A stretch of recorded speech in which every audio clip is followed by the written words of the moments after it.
Many shooters rely on their gunsmith or even the factory to have the scope mounted on the rifle. Now, although it may be mounted properly to the rifle, there's no guarantee it's actually going to fit you. Now, I like to equate this to buying a top-of-the-line sports car and then never adjusting the mirrors or the seats from their factory positions. You're not going to get the performance you want, no matter how nice the equipment is. Hi, I'm Ryan Cleckner with the National Shooting Sports Foundation. Now, my experience as a sniper team leader in 1st Ranger Battalion and as a sniper instructor has allowed me to see plenty of instances where the scope is mounted correctly to the rifle, but not to the shooter, and we end up having problems because of it. Now, these techniques we're going to talk about to make sure the scope fits you are going to be able to apply to the target shooting and the hunting worlds equally as well. The first thing we need to do is make sure that the firearm is unloaded before we do anything. We look in the chamber, make sure it's clear, make sure there's no magazine inserted, and this rifle is now safe to work with. Now, the first step we're going to do is going to be a little different. We're going to start with the rings on the rifle. We're not going to put them on the scope yet. Now, I have a Picatinny rail on this rifle here, but yours may be different. You may have a Weaver rail, or your rings may go directly to the receiver. The idea here, though, is when the rings get mounted on, if there's any play whatsoever, we need to make sure and have all the slack taken out and have the rings pushed all the way forward before we tighten them down. That way, we're not going to have issues of when the rifle recoils, the rings are going to slide or slip forward. Once the rings are mounted in place, now we can put the scope in.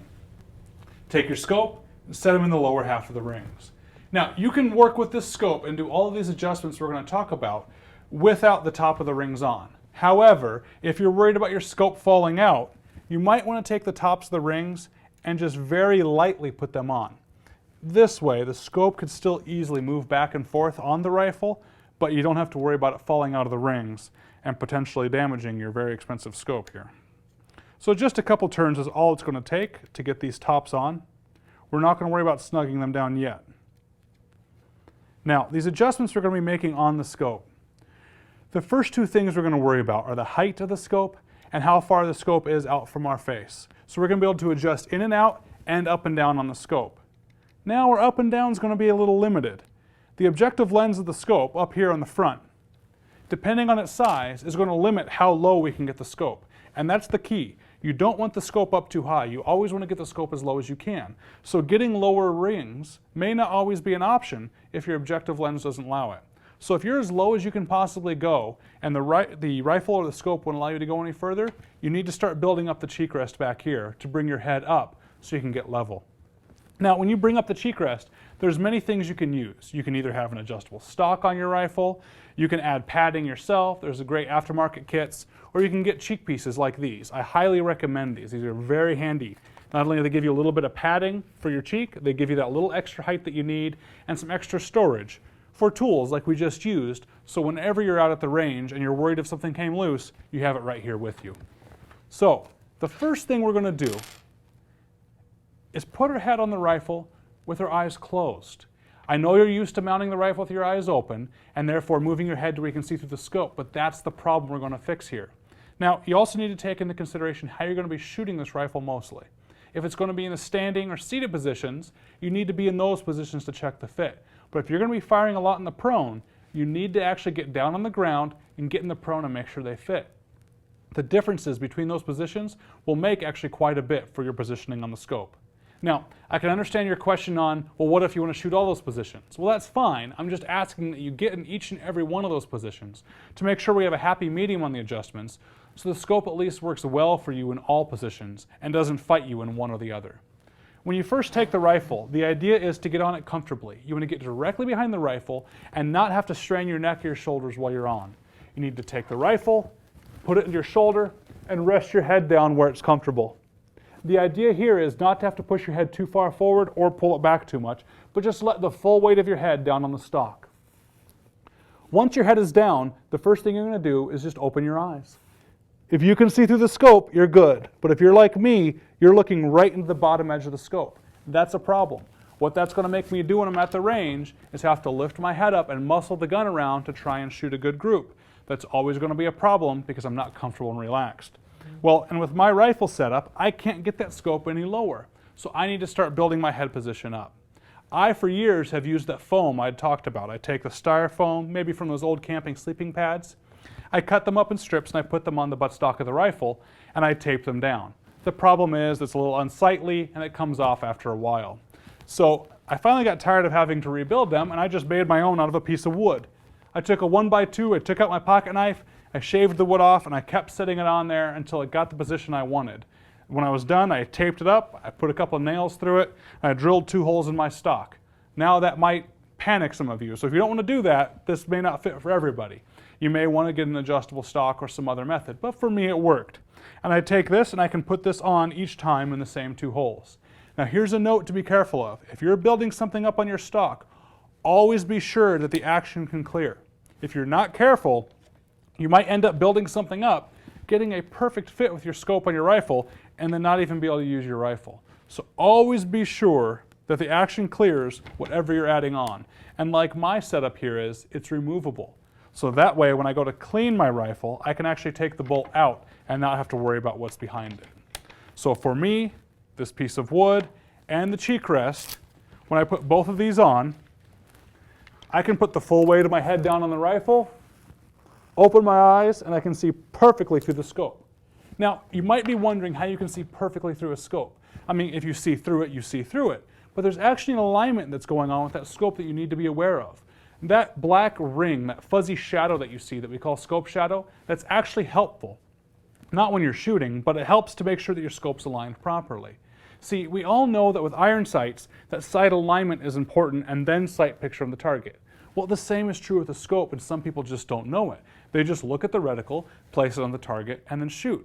Well, that scope shadow that's in this scope lets me know when I'm not looking perfectly centered through that scope.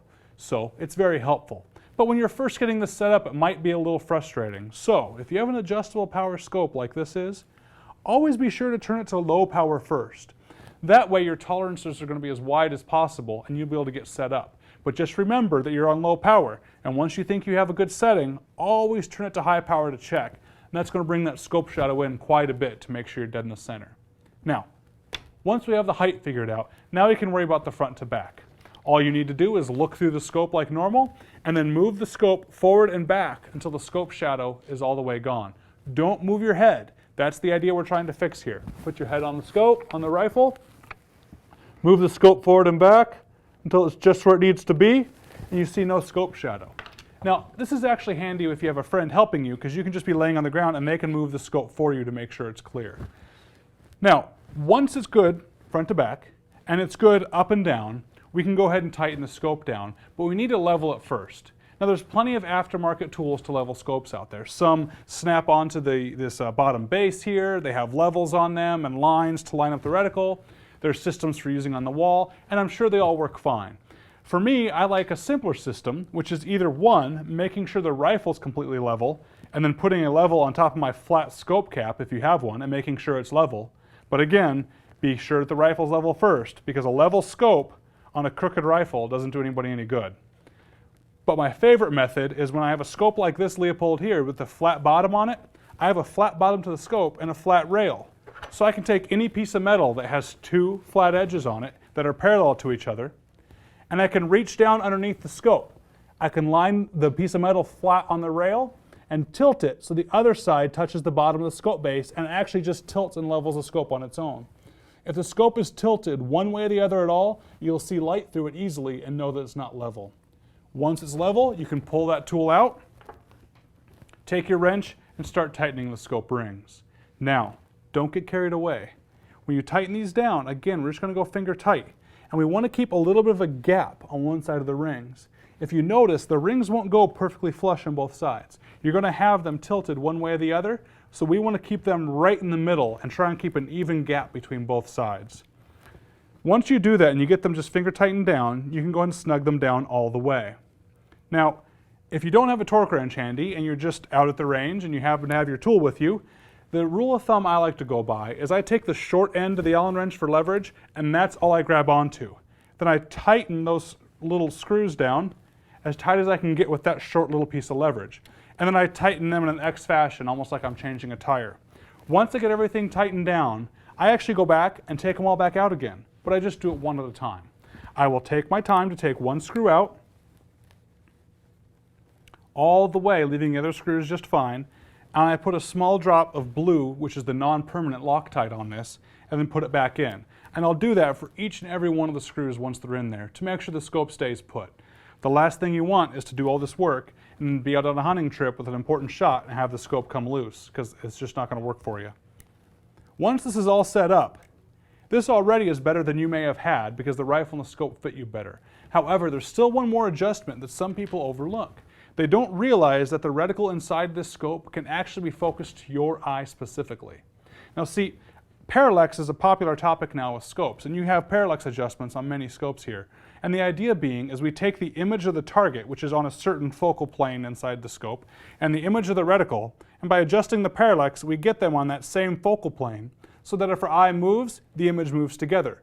Where if you don't adjust the parallax, the images don't move together, and we end up having troubles. Well, it doesn't do any good to bring that target image onto the reticle image if you don't know that your eye is set up for the reticle image already.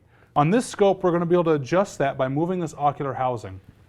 This scope has a locking ring right here that we're going to turn away from the housing. We might need to turn the two together to get them apart. And you're going to take that locking ring and turn it all the way out so that we have all the adjustment allowable in this ocular housing.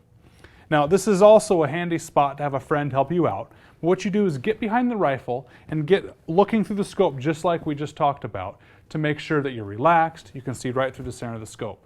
But you're going to close your eyes. And then you're going to open them and look only at the reticle, and I want the immediate first sense impression you see when you see that reticle. Even a second later, your eyes are going to adjust and focus on that reticle. So to help this out, it actually is handy to do it inside. Look at a plain white wall. Look at the sky outside if you need to, but we don't want your eye distracted by anything like a target frame or trees or anything that you might try and focus on instead. After you get that first sense impression, you're going to close your eyes again. You're going to take the housing and then turn it a couple turns one direction. You're going to open your eyes and look at that reticle again. And all we need to know is if it's better or worse than it was the last time. Close your eyes, a couple more turns, and again.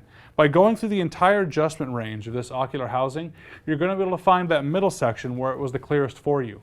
Get back to that, and then you can fine-tune with small turns and get in the middle of the range where the reticle is clear to your eye. This way, every time you take this rifle and you put your head down on the stock, not only are you going to be able to see through the scope, but you're going to be able to see that reticle nice and clear. So then, when we adjust our parallax and we have targets of different distances and we want to move that range in and out, we're actually bringing that target image into a zone that we know is actually set up for your eye right there with the reticle. And you're going to have a lot better success with that. Well, now that your scope's mounted properly, it's adjusted forward and back, the up and down works, and the scope, after you're done, is adjusted for your reticle. You need to go out to the range and try it out and see how it works for you. I think you're going to be pretty pleased with the results. If you need to find a place to shoot, feel free to check out our website at wheretoshoot.org. And remember, firearm safety starts with you.